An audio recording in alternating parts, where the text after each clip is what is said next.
Good morning dear students, welcome back. आज करेंगे बेटा अपना नेक्स्ट लेक्चर कोऑर्डिनेशन कंपाउंड के लिए, जो क्या रहेगा बॉन्डिंग इन कोऑर्डिनेशन कंपाउंड्स। और जो ये बॉन्डिंग इन कोऑर्डिनेशन कंपाउंड में है, आज हम करेंगे डिस्कस वार्नर थ्योरी के बारे में। ये वार्नर थ्योरी क्या थी? तो देखिए बेटे, जो साइंटिस्ट है अल्फ्रेड, नाम था अल्फ्रेड वर्नर। तो जो ये साइंटिस्ट थे अल्फ्रेड वर्नर, ये स्विस जो शहर है उसके रहने वाले केमिस्ट थे। वाज द फर्स्ट, ये सबसे पहले साइंटिस्ट थे जिन्होंने ये स्टडी किया बॉन्डिंग इन कोऑर्डिनेशन कंपाउंड्स को इन 1892 में। 1892 में फर्स्ट केमिस्ट जिसने इसको क्या किया था, स्टडी किया था, जो बॉन्डिंग इन कोऑर्डिनेशन कंपाउंड है। उन्होंने क्या कहा भी he obtained a large number of complex, बहुत सारे जो कॉम्प्लेक्स है वो ऑब्टेन किए products from the reaction between cobalt chloride and ammonia, and he represented the product as shown in the table. भी इन्होंने जो पोटाश कोबाल्ट क्लोराइड था और अमोनिया मॉलिक्यूल वो ले लिए, दोनों को इस तरह से उन्होंने रिएक्ट करवाया कि इनके बीच में जितनी भी रिएक्शंस होती हैं उन सभी को उसने एक टेबल के अंदर क्या किया, अरेंज करके दिखाया।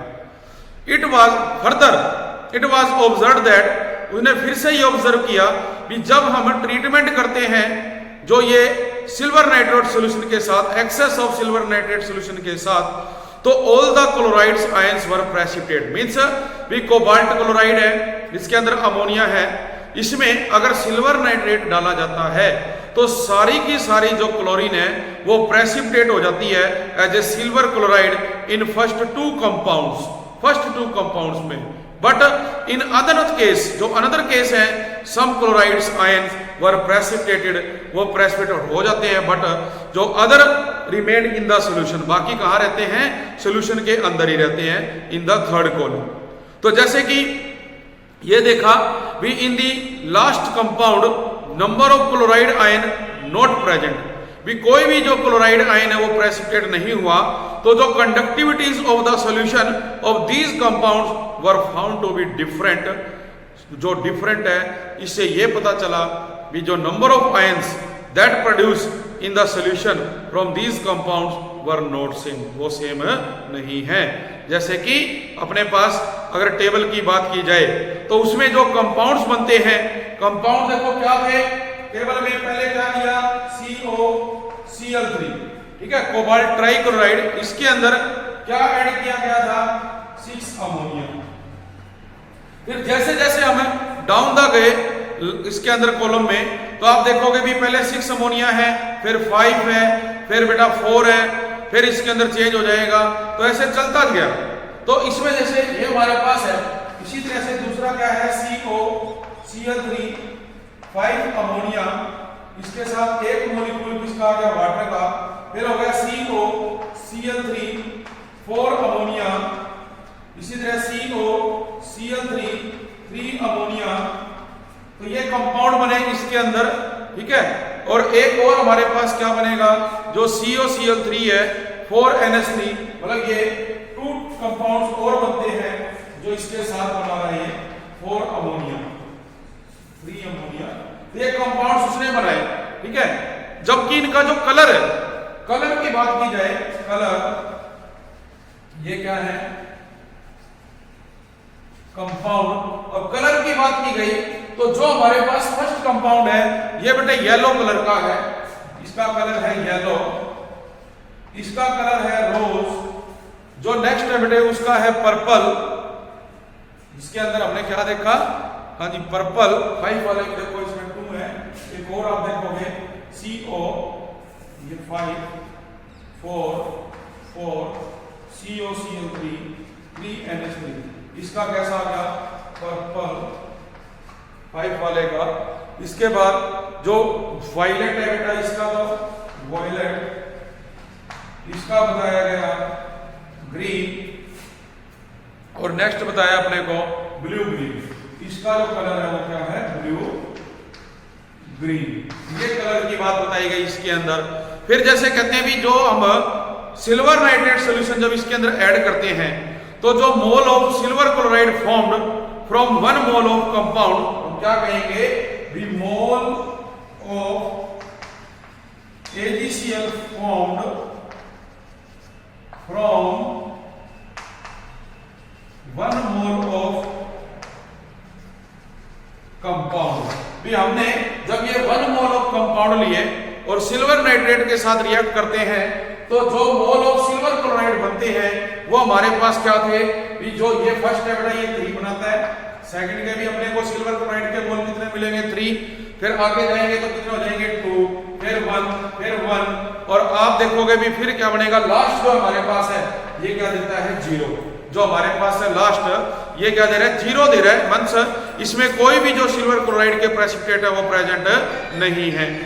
तो अगर कंडक्टिविटी की बात की जाए तो यहां पर आप देखेंगे इस टेबल के अकॉर्डिंग जो कंडक्टिविटी रेशियो है वो क्या रहेगा, जैसे यहां पे है 1:3, 1:3, 1:2, 1:1, देखो इसको हम ऐसे लिख देंगे 1:3, 1:3, 1:2, 1:1, ये भी बेटा 1:1, और ये क्या है आपका 0। तो ये जो कंडक्टिविटी है उसका जो रिएक्शन मिक्सचर है वो हमारा इस तरह से रेशियो में रहेगा, भी 1:3 इलेक्ट्रोलाइट, ये भी ये चीज आ जाएगी इसके अंदर, ठीक है जी। ये कंडक्टिविटी आ गई। फिर जब ये बने तो जो फार्मूला ऑफ द कॉम्प्लेक्स बनता है, क्या बनेगा, फार्मूला ऑफ द कॉम्प्लेक्स। तो जो फार्मूला ऑफ द कॉम्प्लेक्स है देखो इसमें क्या आएगा बेटा, अपने पास है CO NH3 की 6, अब ऐसे बनेगा CO NH3 की 6, ऊपर बाहर चार्ज जाएगा 3+, और ये क्या है बेटा Cl3, क्या आ जाएगा इसमें Cl3। इसी तरह से आप देख रहे हैं नेक्स्ट हमारे पास क्या है, इसके अंदर देखो अपने पास 5 अमोनिया है, 1 वाटर है, तो ये बनेगा CO NH3 H2O 3+ Cl3, ये इस तरह से कंपाउंड बन जाएगा, ठीक है। क्लोराइड में क्या है माइनस का चार्ज है, ये आप लोगों को पता ही होता है। नेक्स्ट आगे फर्दर जो फार्मूला बनेगा, यहां देख रहे हैं आप, देखो कितने हैं 5 अमोनिया मॉलिक्यूल्स है, तो जो ये 5 अमोनिया मॉलिक्यूल्स है इसमें जो क्लोराइड अपने पास वो कितनी है 3, उसको हम कैसे लिखेंगे, वो आप लिखोगे इसके अंदर CO NH3 Cl, और ये क्या आएगा आपका Cl2। भी चार्ज उसमें अब चेंज हो जाएगा, क्योंकि पहले देखो क्या थे, इकट्ठे थे, तो अब चार्ज आ जाएगा 2+, 1 क्लोराइड अंदर है और 2 क्लोराइड हमने कहां ले लिए, बाहर ले लिए। सेम इसी तरह से आप आगे चलते जाओगे तो जो कॉम्प्लेक्स है वो सारे बनेंगे। तो जो टोटल नंबर ऑफ आयन यहाँ पे प्रोड्यूस हो रहे हैं अगर उसकी बात की जाए, देखिए नेक्स्ट जो फॉर्मूला इससे बनेगा वो बनेगा CO NH3 Cl2 प्लस ये Cl माइनस, इसी तरह CO NH3 Cl2, इसमें भी बेटा क्या ले रहे हैं प्लस Cl माइनस, और लास्ट है CO NH3 Cl3 मींस, अब देखो यहाँ पे जो total number of ions produced, total number of ion produced देखो कितने हैं, इसके अंदर आप देख रहे हो कि 3 और 1 4 हो गए, अभी बेटा कितने हो गए 4, यहाँ कितने हो गए 3, इसमें कितने हो गए 2, इसमें भी 2, और इसमें कितने हैं 0। तो ये इस तरह से अपने को बेटा जो वार्नर थे उन्होंने टेबल के बारे में बताया भी किस प्रकार से हम कंपाउंड लेंगे, जो कलर शो कर रहे हैं, फिर हम लोग mole of silver chloride form होता है जब हम सिल्वर नाइट्रेट से रिएक्ट करते हैं, इसका जो कंडक्टिविटी रेशियो वो इस तरह से रहेगा, फिर जो फार्मूला ऑफ द कॉम्प्लेक्स है वो ये बनेगा, ये इसमें टोटल नंबर ऑफ आयन जो है प्रोड्यूस होंगे, ठीक है। लेकिन कहते हैं thus in the simple compound, जो सिंपल कंपाउंड है कोबाल्ट ट्राइक्लोराइड, जो वैलेंसी ऑफ कोबाल्ट है वो 3 होती है, आप निकालें, अगर हम ये देखें CO Cl3 ये X है -1, x माइनस 3 0 और x इज इक्वल टू 3। तो इसकी आप देख रहे हो भी हमारे पास बेटा वैलेंसी कोवेलेंट की क्या आ गई 3 आ गई। तो this is called primary valency. इसको हम क्या नाम देते हैं? प्राइमरी वैलेंसी का नाम देते हैं। बट जो नॉन आयोनाइजेबल पार्ट है shown in the bracket in each case, हमारे पास जो ये +3 आई बेटा इसको क्या नाम दिया जाता है? प्राइमरी वैलेंसी का। ठीक है, लेकिन जो नॉन आयोनाइजेबल पार्ट है आप देख रहे हैं अभी जिसके ऊपर आयंस नहीं दे रखे, तो shown in the bracket in each case जो नंबर ऑफ यूनिडेंटेड लिगेंड्स हैं अटैच टू कोबाल्ट इज 6। वो कितने हैं बेटे? 6 हैं। ऑल अमोनिया और सम अमोनिया एंड क्लोराइड आयन। अगर हम इनको स्क्वायर ब्रैकेट में देखें, आप देख रहे हैं यहां अमोनिया 6 है, यहां भी स्क्वायर ब्रैकेट में 5 और 6 है। ये देखो 5 और 6, 4 और 2 6, 4 2 6 और 3 और 3 6। तो ये कितने बेटे? 6 है। इसके अंदर अगर हम सारे के सारे अमोनिया ले लें, अगर हम कुछ अमोनिया और कुछ क्लोराइड ले लेते हैं इसके अंदर, तो 6 जो है यूनिडेंटेड लिगेंड है जो नॉन आयोनाइजेबल पार्ट है जो इसके साथ कोबाल्ट के अटैच है। Where Werner term is secondary valency. इसको वर्नर ने क्या नाम दिया? भी जो नॉन आयोनाइजेबल पार्ट है, non ionisable part molecules of ammonia or chloride ion is called secondary valency। secondary valency क्या नाम दिया उनको? secondary valency का नाम दिया था बेटे वार्नर ने। इसने स्टडी किया भी जो बहुत सारे कंपाउंड है उनको डिटेल में, बेस्ड ऑन दीज प्रॉपर्टी जो प्रपोज है उसने एक थ्योरी दी, और उसमें क्या कहा उसने भी जो nature of the bonding in compounds है इन द ईयर 1893 में भी स्टार्ट कब किया उसने थ्योरी को पढ़ना? देखो 1892 में उसने इसकी स्टार्ट करा इसको, लेकिन 1893 में ये जो उसने सारा स्टडी किया उसके बीच पे एक थ्योरी दी, and this theory is known as Werner theory of coordination compound. इसको नाम दिया गया वार्नर थ्योरी ऑफ कंपाउंड। तो जो main postulates of this theory है वो क्या थे? भी एक तो था भी metal possess 2 types of valency. हम क्या करेंगे अब डिस्कस करेंगे जो अपने पास क्या है। तो जो मेन पोस्टुलेट्स बेटे रहे वार्नर थ्योरी के, उसमें देखो क्या था भी metal possess 2 types of valency. जो मेटल है बेटा 2 टाइप की वैलेंसी पोजेस करती है। फर्स्ट वन प्राइमरी वैलेंसी, इसको हम आयोनाइजेबल वैलेंसी भी कहते हैं। सेकंड है सेकेंडरी वैलेंसी, जिसको हम नॉन आयोनाइजेबल वैलेंसी भी नाम देते हैं।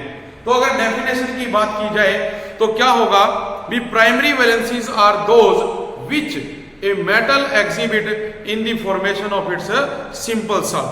भी प्राइमरी वैलेंसीज को कोई भी मेटल कब एग्जिबिट करेगा?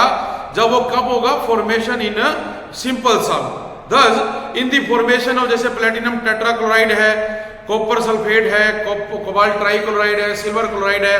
तो यहां पर जो प्राइमरी वैलेंसीज है बेटा इन मेटल की वो हम 4, 3, 2, 1 रिस्पेक्टिवली लेंगे। दीज डेज जो प्राइमरी वैलेंसी है इसको हम रेफर करते हैं ऑक्सीडेशन स्टेट से। अब जो प्राइमरी वैलेंसीज है उसको ऑक्सीडेशन स्टेट भी कहा जाता है।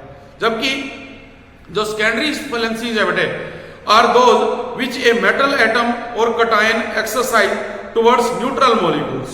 भी कोई भी एक हमारे पास मेटल है या जो कटायन है वो एक्सरसाइज करता है टुवर्ड्स द न्यूट्रल मॉलिक्यूल्स और a negative group that is ligands, हम in the formation of complex ion. तो एवरी जो मेटल कटायन है उसके ऊपर एक fix number of secondary valency होती है, तो इसको हम क्या नाम देते हैं? उसका कोऑर्डिनेशन नंबर भी देते हैं। तो जो सेकेंडरी वैलेंसी है it also known as coordination number of the metal cation. जैसे कि एग्जांपल अगर हम लें, अपने पास एग्जांपल है प्लेटिनम NH36Cl4, इन सभी के अंदर जो वैलेंसीज हैं देखो वो क्या रहेंगी? उसके कोऑर्डिनेशन। देखो क्या कहा भी अगर कोऑर्डिनेशन की बात की जाए तो हम कह रहे हैं कि प्लेटिनम और इसके सराउंडिंग में क्या है? 6 अमोनिया। तो देखो ये लिगेंड है, कितने हैं? 6। तो इसका जो कोऑर्डिनेशन नंबर है वो कितना हो गया? 6 हो गया। इसी तरह जब लोग दूसरा एग्जांपल आप लोगे तो उसकी भी वैलेंसी आ जाएगी अपने पास। तो ये क्या कहा उसने? 2 टाइप्स की है, प्राइमरी और सेकेंडरी। प्राइमरी को हम ऑक्सीडेशन स्टेट नाम दे देते हैं, सेकेंडरी को हम कोऑर्डिनेशन नंबर नाम दे देते हैं। उसके बाद बोर्नेर ने बताया सेकंड पॉइंट भी every metal atom has a tendency, प्रत्येक जो मेटल है एटम उसमें टेंडेंसी है to satisfy both its primary and secondary valency, भी वो दोनों वैलेंसी को क्या करेगा, सैटिस्फाई करेगा। जो प्राइमरी वैलेंसीज हैं सैटिस्फाई होंगी नेगेटिव आयंस के द्वारा, जबकि जो सेकेंडरी वैलेंसीज हैं ये सैटिस्फाई होती है नेगेटिव आयंस और न्यूट्रल मॉलिक्यूल्स के द्वारा। ठीक है जी, ये हमारे पास जो सेकंड पॉइंट था वो बताया गया। थर्ड पॉइंट क्या था, भी जो लिगेंड्स हैं सैटिस्फाइड सेकेंडरी वैलेंसीज को, जो लिगेंड है जैसे ऊपर वाले पॉइंट में हमने पढ़ ही लिया कि सेकेंडरी वैलेंसी को कौन कर रहे हैं, या तो नेगेटिव आयन है या क्या है न्यूट्रल मॉलिक्यूल, जिसको हम लिगेंड्स कह रहे हैं। तो बेटा जो लिगेंड्स है सैटिस्फाइड सेकेंडरी वैलेंसी, जो सेकेंडरी वैलेंसीज को सैटिस्फाई करते हैं are always directed towards fixed position, वो किसकी तरफ होगा, एक फिक्स्ड पोजीशन की तरफ होगा in space, those by giving a definite geometry, इसके कारण वो क्या देता है, जब वो एक फिक्स्ड पोजीशन में है तो अपने एक definite geometry of compound complex देगा, जबकि जो हमारे पास प्राइमरी वैलेंसीज होती हैं इनकी कोई डायरेक्शन नहीं है, ये क्या है, नॉन डायरेक्शनल है। तो इसके बेस पे जो टर्म हम यूज करते हैं, जो स्पेशल अरेंजमेंट है उसके लिए, वो क्या कहलाता है बेटा, कोऑर्डिनेशन पॉलीहेड्रा। तो यहां पर जो हमारे पास ये ज्योमेट्री बनेगी इसको क्या नाम दिया जाएगा, कोऑर्डिनेशन पॉलीहेड्रा, ये नाम दिया जाएगा इसको, जो कोऑर्डिनेशन पॉलीहेड्रा है। तो जो सेकेंडरी वैलेंसीज हैं determine the stereochemistry of the complex, जो स्टीरियोकेमिस्ट्री है कॉम्प्लेक्स की उसके बारे में ये हमारे को बताते हैं। इसके बाद आ जाता है बेटा determination of structure of a complex on the basis of Warner theory. जो वार्नर थ्योरी थी उसके बेस पे जो हमारे स्ट्रक्चर ऑफ द कॉम्प्लेक्स है उसकी डिटर्मिनेशन की गई। तो एग्जांपल लेते हुए कोबाल्ट ट्राइक्लोराइड और अमोनिया का, तो इसमें जो आयनाइजेबल क्लोराइड आयंस है फाउंड बाय प्रेसिपिटेशन, जिसको हमने प्रेसिपिटेट करके फाउंड किया विद सिल्वर नाइट्रेट, तो these are linked by primary valencies. हमने क्या देखा भी जो प्राइमरी वैलेंसीज है उनके कण एक दूसरे से लिंक्ड हैं, जबकि जो remaining chloride and ammonia molecules हैं वो प्रेजेंट होते हैं around the central metal atom in such direction that we repulsion between them are minimum, उनके बीच में जो रिपल्सन है वो बहुत कम होती है। इसकी वजह से वो एक डेफिनेट जो ज्योमेट्री है या शेप है वो अपने को देते हैं। जबकि जो सेकेंडरी वैलेंसीज है वो इसमें क्या है, डॉटेड लाइन से कह रहे हैं, representing the primary valencies by dotted line and secondary valency by solid lines, जो स्ट्रक्चर ऑफ डिफरेंट मॉलिक्यूल्स है आर फॉर्म्ड। जैसे कि हम यहाँ पे बनाए, अगर स्ट्रक्चर की बात की जाए तो अपने पास देखो बेटा जो स्ट्रक्चर बनते हैं, स्ट्रक्चर में देखो अपने पास ये क्या है आपका सेंट्रल मेटल कोबाल्ट, इसके साथ हमने ये अमोनिया दिखा रखी है बेटे, आप देख रहे हो कि कितनी है, अगर बात की जाए CO NH3 3 प्लस Cl3, तो इसके बाद आपको बेटा कितने होंगे, 6 अमोनिया मॉलिक्यूल कोबाल्ट के साथ जुड़ेंगे इसके सराउंडिंग में, जबकि जो 3 क्लोरीन है वो हमने क्या कर रखी है, जो डॉटेड लाइन है उससे इस तरह से रिप्रेजेंट किया हुआ है। भी आप देख रहे हो जो सॉलिड लाइन है वो तो रिप्रेजेंट कर रही है अमोनिया मॉलिक्यूल को, जबकि जो डॉटेड लाइन है वो किसको रिप्रेजेंट कर रही है, क्लोराइड आयंस को। इसी प्रकार से हम और भी कोई एग्जांपल ले लें, और एग्जांपल जैसे आप देखते हो देखो CO NH3 H2O, बाहर क्या है Cl2, जैसे हमने पिछले उसमें किया था। तो आप देखेंगे कि ये कोबाल्ट है जो इसके साथ इधर बेटा क्या है NH3, इधर भी क्या आ जाएगा NH3, इधर हम डालेंगे NH3, इधर भी आपके पास है NH3, ये क्या हो गया NH3। तो देखिए 5 तो बेटा क्या हो गया अपने पास अमोनिया। इसमें अब आप क्या करोगे कि जो वाटर देखो वो नहीं ले रहे हम, इसमें आप क्या लेंगे क्लोरीन। तो क्लोरीन को कैसे, एक तो हमने यहाँ ले लिया इसके साथ जो क्लोरीन है, और 2 क्लोरीन हमने क्या ले ली इसमें, एक ये आ गई, एक इस तरह से, एक ये स्ट्रक्चर बनेगा आपका। इसी प्रकार से हम और भी एग्जांपल ले लेते हैं, इसके अंदर आप देखोगे कि जैसे ये क्या है आपके पास कोबाल्ट है यहाँ पे सेंटर में, ये हमने क्लोरीन ले रखी है डॉटेड लाइन, इसके अंदर ये क्या आ गया NH3, ये भी क्या हो गया NH3, इधर NH3 और ये क्या है NH3। मतलब स्ट्रक्चर क्या हुआ, फार्मूला क्या बनेगा CO NH3 4 और ये बेटा क्या है COCl2 NH3 4 और बाहर क्या आएगा इसके Cl। ये अपने पास फार्मूला आ गया इसका। इस मतलब एक क्लोरीन 3 है, एक क्लोरीन यहाँ पे रिप्रेजेंट की जाएगी। इसी तरह से एक स्ट्रक्चर और आपको बुक में दिया हुआ है, उसमें बेटे हम इसी तरह से क्या करेंगे डायग्राम जो है बनाएंगे। तो ये देखेंगे भी जो सॉलिड और जो डॉटेड लाइंस है जो टुगेदर इंडिकेट कर रही है। मतलब देखो इस स्ट्रक्चर में तो इन दोनों के बीच में ये भी यहाँ पे है, ये यहाँ लाइन कर रही है।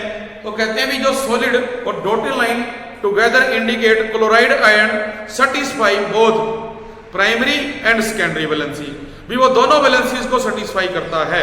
ठीक है, इसमें ये दिखाई दे रहा है। तो इसके बेस पे जो कुछ फीचर्स थी इसके अंदर ऑब्जर्वेशन जो इंपॉर्टेंट वो क्या थी ऑब्जर्वेशन देखिए भी। ऑब्जर्वेशन ये थी बेटा कि जब ये स्टडी की गई तो जो complex compound do not retain any of the property of the central metal ion और ऑफ द लिगेंड्स, भी कोई भी जो हमारे पास कॉम्प्लेक्स कंपाउंड है वो रिटेन नहीं करता है properties of the central metal ion और लिगेंड्स की। तो जो solution of CONH3 does not give any reaction of cobalt और अमोनिया आयन। मतलब जो ये हमारा एग्जांपल है जैसे ये हम ले रहे हैं, इसके अंदर कोई भी coordination compound central metal ion या लिगेंड की जो कंडीशन है उसको सेटिस्फाई नहीं कर रहा, तो ये रिएक्शन भी नहीं करेंगे कोबाल्ट और अमोनिया के बीच में, जबकि इट गिव्स, ये अपने को रिएक्शंस देगा क्लोराइड आयन की which have not entered into complex formation, जो कॉम्प्लेक्स फॉर्मेशन में हिस्सा नहीं लेते। तो जब हम क्या ऐड करेंगे सिल्वर नाइट्रेट ऐड करेंगे तो वो प्रेसिपिटेट करेगा ऑल द क्लोराइड आयंस को जो प्रेजेंट है as a counter ion. Second point भी जो क्लोराइड आयन अब प्रेजेंट है काउंटर आयन के रूप में वो कोऑर्डिनेशन लॉस करेगा देयर आयनिक कैरेक्टर और there will be no longer जो क्लोराइड आयन है वो यहाँ पे फॉर्म होंगे। थर्ड पॉइंट में it is also possible to have complexes in which some of the ligand may be neutral, भी कुछ लिगेंड्स जो ऐसे हो सकते हैं जो क्या है न्यूट्रल मॉलिक्यूल्स हैं एंड रेस्ट में भी अनायन। तो सच कॉम्प्लेक्सेस, ऐसे जो कॉम्प्लेक्स हैं जिसमें कुछ न्यूट्रल मॉलिक्यूल है और कुछ जो है अनायंस हैं, हम नाम देते हैं मिक्स कॉम्प्लेक्स या हेटेरोलिप्टिक कॉम्प्लेक्स का। तो जैसे कि आपको पता है कोबाल्ट आयन है जिसका कोऑर्डिनेशन नंबर 6 है with 6 ammonia as a ligand और 5 जब उसके साथ 5 मॉलिक्यूल्स होंगे एंड क्लोराइड आयन जो होगा उसके साथ प्रेजेंट। तो इसके बेस पे जैसे हमने पहले भी एक डायग्राम बनाया, अगर फॉर्मेशन की जाए प्लेटिनम टेट्राक्लोराइड और अमोनिया की तो वहां पर भी बेटे कॉम्पोजिशन बनेगी, कंपाउंड बनेगा, फॉर्मूले बनेंगे, आयंस प्रोड्यूस होंगे और टोटल नंबर ऑफ आयंस उसमें आएंगे। तो हम देखेंगे भी जो फर्स्ट कंपाउंड होते हैं हमारे जिसमें आपने पहले भी देखा था भी ऑल द 6 अमोनिया मॉलिक्यूल्स होते हैं और ये जो कंपाउंड है इसमें 1 और मोर जो अमोनिया मॉलिक्यूल है उसको हम रिप्लेस करेंगे। जैसे कि यहाँ देख रहे हो भी ये 6 अमोनिया है, अगर हम इसको 5 कर दें तो एक अमोनिया की जगह क्या आ जाएगा वाटर मॉलिक्यूल आ जाएगा, हम रिप्लेस कर देंगे और आगे फर्दर जो है उसको और रिप्लेस करेंगे। कैसे भी आप देख रहे हो यहाँ पे अपने पास क्या है, जैसे कि एग्जांपल है मान लीजिए प्लेटिनम टेट्रा हेक्सामाइन है और उसमें क्या है 4 क्लोरीन है।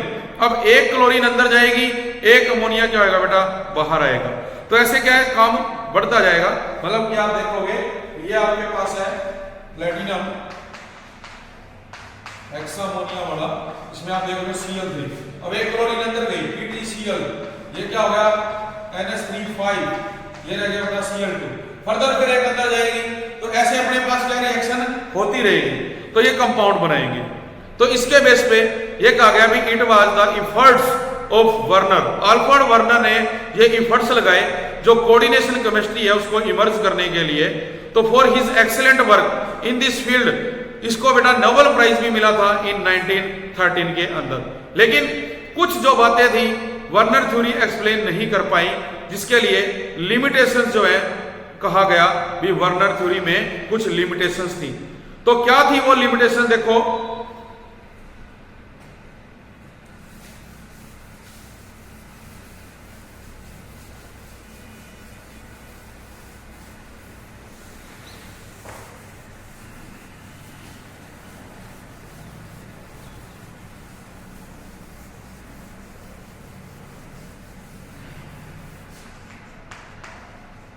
limitations of Warner theory. जो वार्नर थ्योरी है उसकी बेटा कुछ जो लिमिटेशन थी, देखो क्या थी उसकी लिमिटेशन, भी why only certain element form coordination compound not other. उसने पहले लिमिटेशन तो यही दी, why certain elements formed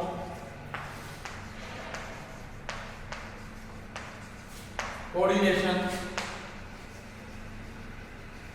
compounds भी why only certain element जो है बेटा forms coordination compound, ठीक है, not others, दूसरे जो है नहीं बनाते, not others। ये पहला क्वेश्चन उसका रहा। सेकंड लिमिटेशन क्या थी बेटे, भी why the coordination sphere or entity has a definite geometry। Second point था भी why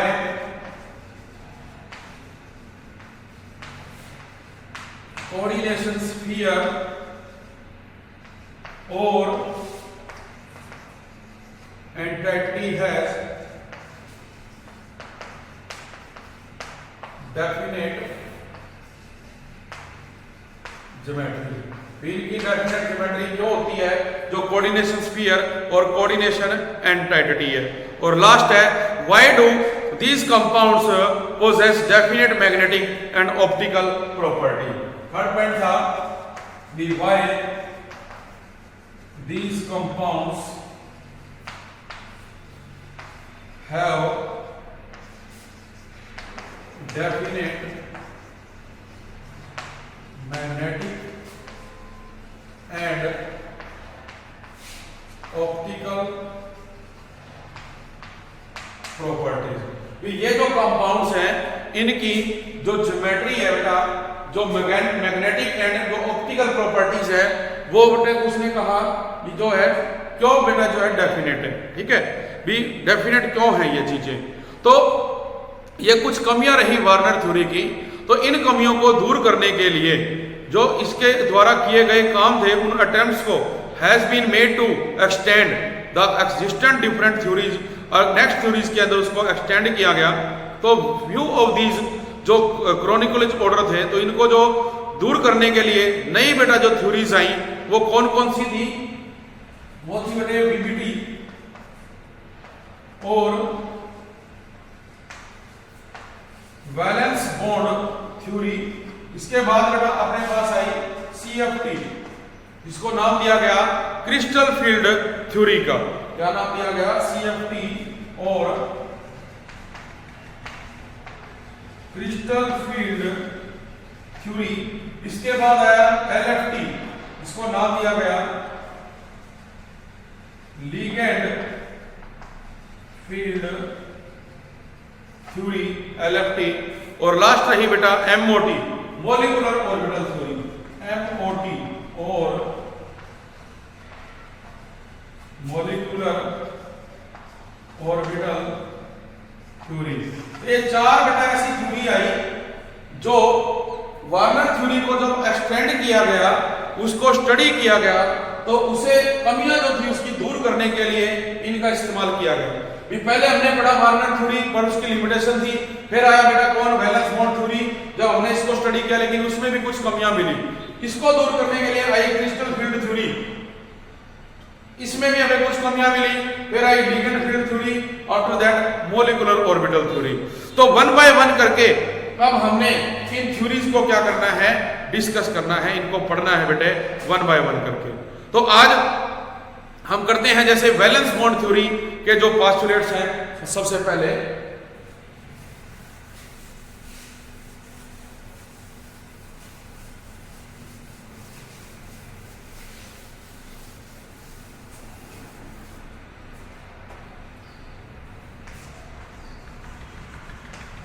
valence bond theory.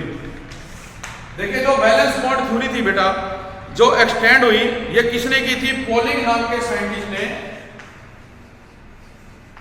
Polling in 1931 polling ने इसके बारे में अपने को बताया। और जो इसके पोस्टुलेट्स थे जो वैलेंस बॉन्ड थ्योरी है, पोस्टुलेट्स वो क्या थे? देखो भी जो फर्स्ट पॉइंट बेटा इसका था वो ये था भी इन दिस अप्रोच जो बेसिक अजम्पशन है वो ये माना गया भी जो हमारे पास मेटल लिगेंड बॉन्ड है वो कैसे बनता है?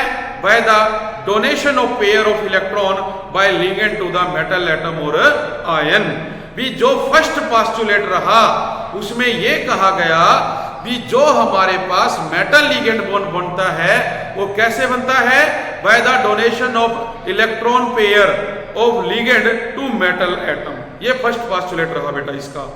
सेकंड पॉइंट देखो क्या रहा भी in order to accommodate these electrons. अब जो ये इलेक्ट्रॉन पेयर आए इनको अकोमोडेट करने के लिए किसमें? ऑर्बिटल में। The metal ion must possess required number of vacant orbital of equal energy. भी हमने देखा भी मेटल और लिगेंड में बॉन्ड बन रहे हैं, लिगेंड अपना इलेक्ट्रॉन पेयर दे रहा है, अपने पास ऑर्बिटल वैकेंट होना तो वो जाएगा कहां? तो सेकंड पोस्टुलेट जो दिया गया वैलेंस बॉन्ड थ्योरी का वो यही था भी जिस मेटल के पास जा रहा है उसके पास जो नंबर ऑफ वैकेंट ऑर्बिटल है वो प्रेजेंट होने चाहिए उनको अकोमोडेट करने के लिए।